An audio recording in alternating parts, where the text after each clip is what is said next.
1990లలో character ఆర్టిస్ట్గా అనేక చిత్రాల్లో లతాశ్రీ నటించారు. ముద్దుల మేనల్లుడు, అబ్బాయి గారు, అల్లరోడు, ఆ ఒకటి అడక్కు, యమలీల వంటి సినిమాలు ఆమెకు మంచి పేరుని తెచ్చిపెట్టాయి. ఆ తరువాత నిదానంగా ఆమె నటనకు దూరమయ్యారు.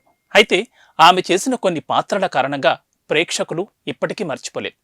తాజా ఇంటర్వ్యూలో లతాశ్రీ మాట్లాడుతూ, కన్నడ నుంచి నాకు ఎక్కువ అవకాశాలు వస్తున్నప్పటికీ మొదటి నుంచి కూడా తెలుగు పట్ల నేను ఆసక్తిని చూపిస్తూ వచ్చాను. అందుకు కారణం మా అమ్మగారే అని చెప్పారు. ఇక ఈబీవి ఎస్వి కృష్ణారెడ్డి గారు మంచి పాత్రలనిచ్చి తనను ప్రోత్సహించారని, కృష్ణ గారి సినిమాలు ఎక్కువగా చేసి ఛాన్స్ రావడం నా అదృష్టంగా భావిస్తానని ఆమె అన్నారు. చాలా సినిమాల్లో అవకాశాలు నా వరకు వచ్చి చేజారిపోయాయి. మేజర్ చంద్రకాంత్లో ఎన్టీఆర్ కూతురుగా, అల్లుడా మజాకా సినిమాలో ఊహ చేసిన పాత్రను నేను చేయాల్సింది. ఆ ఛాన్స్ మిస్ అవడం కూడా చాలా బాధను కలిగించింది.